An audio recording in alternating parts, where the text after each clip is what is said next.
လူဆိုတာကြာကြာပေါင်းမှအကြောင်းသိတယ်ကြာကြာပေါင်းကြည့်မှသူ့ရဲ့ကိုယ်ချင်းတရားတွေကိုကိုယ်သိနိုင်တယ်လို့ဆိုမသိနိုင်ဘူးတဲ့ဒါကြောင့်လူလောကတွေကနေခွာရှောင်ပြီးတော့တောတောင်တွေထဲမှာနေထိုင်ကြတယ်တချို့ယသိသူတော်စင်တွေဆိုတာလူချားတဲ့သွားရမှာအလွန်ကြောက်တယ်ဘာလို့ကြောက်တုံးဆိုလူဆိုတဲ့လူတွေဟာကောက်ကျစ်တယ်မယိုးဖြောင်းကြဘူးကောက်ကျစ်တယ်အဲ့ဒါကြောင့်မလို့လူလောကထဲမှာလူတော်လူကောင်းဆိုတာရှားဖွေပြီးတော့ပေါင်းတဲ့ဆက်ဆံမှုတော်တော်ကိုခဲရင်တယ်လို့ဆိုပြီးဒီ50ဇတ်တွေထဲမှာ435ခုမြောက်ဟလိဋ္ဌိကာကဆိုတဲ့ဇတ်ကလေးတစ်ခုမှတ်သားစရာအလွန်ကောင်းတယ်သားဖနှစ်ယောက်ဟာတောမှာနေကြတာယသိအဖေလုံးတဲ့သူကယသိဝတ်တော့သားကလေးကလည်းယသိလေးလိုက်ဝတ်ပြီးတောမှာနေကြတနေ့ကြတဲ့အခါအဖေလုံးတဲ့ယသိကတောထဲမှာတတိဝလံရှာကြံသွားတော့သားလုံးတဲ့ယသိစီကအမျိုးသမီးတယောက်ကလာပြီးတော့တောထဲမှာရောက်လာတဲ့အမျိုးသမီးတယောက်ထင်းခွေပဲဖြင်းရွက်ခုပေါ့လာပြီးတော့ယသိလေးကိုလူအကြောင်းတွေကိုပြောသွားတဲ့အခါယသိလေးကစိတ်ဝင်စားတယ်လူပြည်လူတွေဟာပြောစရာကောင်းတယ်ဆိုစိတ်ပါသွားတယ်သူကတောထဲမှာနေတာကြတော့လူအကြောင်းသိမသိအဲ့ဒါလို့ပြောတော့စိတ်ဝင်စားဖေလုတဲ့ယသိကြီးကတော့ဒါတွေနောချေပြီးသားဖြစ်တယ်လူအကြောင်းကောင်းကောင်းသိအဲ့တော့သူကပြင်းပြီးတော့လူအတိုင်းဝိုင်းတွေကိုသွားချင်နေချင်သူ့ဖေလာတဲ့အခါကျတော့အဲ့အကြောင်းပြောတာသူဟာတောထဲမှာမပြောဘူးလူတွေရဲ့အတိုင်းဝိုင်းထဲမှာသွားနေမယ်ဆိုသူ့ဖေကိုသူကပြောတော့အရိညာခာမမာကမကိဉ္တိလံကိဉ္ဝတ္တအဟံပုရိတံတာတသေဝေယံတမေအခါဟိပုစိတောသူတောထဲမှာမပြောဘူးတဲ့လူတွေရဲ့အတိုင်းဝိုင်းနဲ့သွားခြင်းတယ်အဲ့လိုသွားတဲ့အခါမှာလူအကြောင်းသူကောင်းကောင်းမသိဘူးတဲ့ဘယ်လိုအကျင့်တိလရှိပြီးဘယ်လိုဇယိုက်ရှိတဲ့ဇယိုက်ကောင်းတဲ့ပုဂ္ဂိုလ်မျိုးဘယ်လိုအနေထိုင်ရှိတဲ့ပုဂ္ဂိုလ်မျိုးသူပေါင်းရမှာလဲတဲ့ဘယ်သူတွေနဲ့ပေါင်းတဲ့ဆက်ဆံရမလဲအဲ့ဒါကိုပြောပါဆုံးမပြောကြပါလို့သူ့ဖေကိုပြောတဲ့အခါကျတော့အဖေလုံးတဲ့ယသိကြီးကသူ့ကိုပြောပြတယ်ဘယ်လိုပုဂ္ဂိုလ်မျိုးကိုမင်းပေါင်းတဲ့ဆက်ဆံရမယ်ဆိုတာကိုလောကလူတွေထဲမှာလူမျိုးမျိုးရှိတယ်အဲ့ထဲမှာယောတိဝိတ္တသေယေတာတဝိတ္တသင်္စခမေယစေတုတ်တုတိစတိတိခိစတံပဇေဟိဣတောကတောမင်းရွာထဲရောက်သွားမယ်လူတွေအတိုင်းဝိုင်းထဲရောက်သွားမယ်ဆိုရင်မင်းကိုခင်တဲ့လူရှိလိမ့်မယ်တဲ့မင်းနဲ့ချစ်ကြောင်းဝင်တဲ့ပုဂ္ဂိုလ်ရှိလိမ့်မယ်မင်းကိုခင်မင်တဲ့ပုဂ္ဂိုလ်ရှိလိမ့်မယ်ခင်မင်မှုကိုပြတဲ့ပုဂ္ဂိုလ်မေတ္တာပြတဲ့ပုဂ္ဂိုလ်တွေ့နေမယ်မေတ္တာလည်းပြတယ်မင်းပေါ်မှာလည်းသီးခံခြင်းခွင့်လွှတ်ခြင်းတွေနဲ့လည်းပြည့်စုံတယ်မင်းပြောတဲ့စကားကိုလည်းပဲနားဆိုင်ပြီးတော့ထောင်းတယ်မင်းကိုလူလူလားလားဆက်ဆံမင်းရဲ့မှားယွင်းချွတ်ချော်မှုတွေမင်းရဲ့အပြုအမူတွေကိုလည်းသူကသဲကြီးခံတတ်လိမ့်မယ်အလွန်သဲကြီးခံလိမ့်မင်းပေါ်မှာခင်မင်နာဟာသဘောရိုးနဲ့ခင်မင်ပြီးတော့တကယ်ကိုအနန္တခံတဲ့ပုဂ္ဂိုလ်အဲ့ဒီပုဂ္ဂိုလ်မျိုးကိုရွေးပြီးတော့မင်းပေါင်းတဲ့ဆက်ဆံဒါဒီတစ်ခုသူကမှားတယ်မင်းပေါ်မှာပွင့်ပွင့်လင်းလင်းနဲ့ဆက်ဆံနေမင်းပြောတဲ့စကားစိတ်ထဲနှလုံးထဲကနေဟန်ဆောင်ပန်းဆောင်မဟုတ်ဘဲနဲ့တကယ်ကိုစိတ်ထဲကနှလုံးထဲကနေပြီးတော့စိတ်ပါလက်ပါနားထောင်တယ်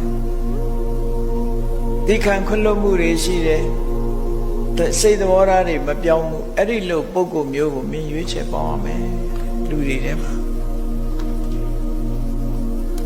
နောက်တစ်ခုမင်းရွေးချယ်ရမှာနောက်တစ်ခုသူ့ကိုရွေးချယ်ရမှာ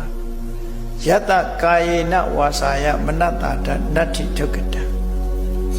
လူတယောက်ကိုကြည့်လိုက်တဲ့မဟုတ်တာမလုပ်ဘူးကိုရီလျောက်သူလုပ်နေတဲ့အလုပ်တွေဟာမကောင်းတဲ့အလုပ်တွေသူများကိုထိခိုက်တဲ့အလုပ်တွေသူမလုပ်ဘူးနှုတ်ကပြောတဲ့အခါမှာလည်းပဲ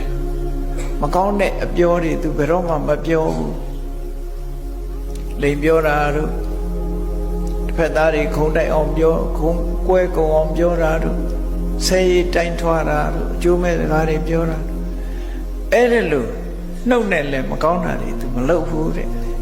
စိတ်ဓာတ်ကလည်းဖြူစင်တန်ရှင်းတယ်မကောင်းတာတွေမလုပ်ဘူးအဲ့ဒီလိုပုဂ္ဂိုလ်မျိုးဟာမဟုတ်တာမလုပ်ဘူးမဟုတ်တာမပြောဘူးမဟုတ်တာကိုစိတ်ထဲကတောင်းစိတ်မကူးဘူးဆိုတဲ့ပုဂ္ဂိုလ်တွေဟာမိခင်ရဲ့ရင်ထဲမှာနေရတယ်လို့အဲ့ဒီပုဂ္ဂိုလ်မျိုးကိုအာကိုယုံကြည်ပြီးဒီလိုပုဂ္ဂိုလ်မျိုးနဲ့သာပေါင်းသင်လို့ပြောတယ်လူလောကရောက်သွားတယ်အဲ့ဒီပုဂ္ဂိုလ်မျိုးကိုရှာပြီးပေါင်းပါဒီလိုဆိုတယ်နော်နောက်ဆက်ပြီးတော့ပြောတယ်ယောသဓမ္မေနစရတိစရန္တောပိနမေညတိဒီလောကမှာလူတယောက်တွေ့လိမ့်မယ်အဲ့ဒီလူဟာသူစရိုက်တရားတွေကိုအမြဲတမ်းကျင့်သုံးတယ်သူစရိုက်တရားဆိုတာသူများအသက်မတတ်ဘူးသူများဥစ္စာကိုမတရားမယူဘူးရိုးသားတယ်ဖြောင့်မတ်တယ်သူတော်ဘာခုံတိတ်ခါကြမယ်ကာမကိစ္စတွေမလုပ်ဘူးသူများကိုလိမ်လည်လှည့်စားပြီးတော့မပြောဘူးတူနဲ့တူမတက်အောင်မလုပ်ဘူးချမ်းတမ်းရိုင်းပြတဲ့စကားမျိုးတွေကိုမသုံးဘူးအကျိုးမရှိတဲ့စကားတွေတရားလက်လွတ်စကားတွေကိုမပြောဘူးသူများပစ္စည်းကိုကိုယ်ပစ္စည်းလုံးလို့မှုဆိုရင်လောဘနဲ့မတွေးဘူးတစ်ဖက်သားပျက်စီးသွားအောင်ကြံတွေးတဲ့ဒေါသဆိုတာမျိုးတွေသူမတွေးဘူးကံကံရဲ့အကျိုးကိုညှင်းပယ်တဲ့အမြင်တွေမရှိဘူးတဲ့သူဟာတကယ်ကိုလူသိက္ခာအပြည့်အဝနဲ့လူသိက္ခာရှိရှိနေထိုင်တယ်အဲ့ဒါလိုနေထိုင်တော်လည်းပဲသူကိုယ်သူကိုငါဟာလူသိက္ခာရှိတဲ့ပုဂ္ဂိုလ်ဉာဏ်တဲ့ပုဂ္ဂိုလ်တွေနဲ့မတူဘူးလို့ကိုယ့်ကိုဘဝင်မမြင်ဘူးတဲ့လူသိက္ခာနဲ့လည်းနေတယ်ငါလို့လူမရှိဘူးလို့ကိုယ့်ကိုအထင်ကြီးတာမျိုးတွေမလုပ်ဘူးတဲ့ဝိတုဒ္ဓကာရိတ္တပညာသူလုံးသမျှအလုပ်တွေဟာတကယ်ကိုစင်ကြယ်တန်ရှင်းတယ်ဘယ်ရာလုပ်ပညာဖြင့်ဆင်ញင်စဉ်းစားပြီးမှလုပ်လို့ရှိတယ်တံပဇေဟိဣတောကတောမင်းတော်တွေကနေပြီးတော့လူအတိုင်းဝိုင်းနဲ့ရောက်သွားရင်အဲ့ဒီပုဂ္ဂိုလ်မျိုးကိုပဲရှာပြီးတော့ပေါင်းသင်းဆက်ဆံပါလို့ဒီလိုဆိုတော့အဲ့တော့ပေါင်းသင်းဆက်ဆံရေးဟာအလွန်ရေးကြည့်လို့ဒီလို50ဇတ်တွေကနေပြီးတော့ဆုံးမတာမြတ်စွာဘုရားရဲ့အဆုံးအမတွေပဲဖြစ်တယ်ပေါ့နောက်ဆုံးမတာတခုကတော့ဘာလဲဟလိဋ္ဌိရာဂံကပိစိတ်တံပုရိတံရာဂဝိရာခိတံဟလိဋ္ဌိရာဂဆိုတာဟလိဋ္ဌိဆိုတာနနွင်းရာဂဆိုတာဆိုးတာနနွင်းဆိုးတဲ့ဝါကျွတ်လွယ်လူကလည်းပေါင်းသင်းဆက်ဆံပြီးဆိုလို့ရှိရင်အခုခင်တော့ကြမတည့်ဘူးနော်ဟိုစိတ်ဓာတ်ကမမြဲဘူးလို့ဆိုလို့ပေါ့လောကလူတွေရှိတယ်အေးတွေ့နေတဲ့အခါတကယ်ချင်းတကယ်ကိုယဉ်နေနေကြီးတော့ကြမမြင်ကြအောင်ဆောင်သွားဒါမျိုးတွေလည်းလောကမှာရှိတာနော်မသိတဲ့လူမမြင်ကြအောင်ဆောင်ခြင်းဆောင်တယ်သူစိတ်ကအပြောင်းအလဲတွေများတယ်ဟလိဋ္ဌိရာဂတဲ့မမြဲဘူးတဲ့ကောင်းတဲ့အလုပ်ကလည်းပြက်လွယ်တယ်သူမေတ္တာမြန်ပြက်ပြဲတယ်မစွဲဘူးတို့လို့ဆိုကပိစိတ်တာမြောက်လို့ပဲသူစိတ်ကမငြိမ်ဘူးမြောက်များဟာဒီတကိုင်းဆွဲကိုင်းလိုက်ဟိုတကိုင်းဆွဲကိုင်းလိုက်နဲ့မြောက်ဟာငြိမ်နေတယ်လို့ရှိမှမရှိဘူးလှုပ်နေတာအဲ့ဒါလိုပဲလူရဲ့စိတ်ဟာကပိစိတ်တာမြောက်လို့စိတ်မျိုးနဲ့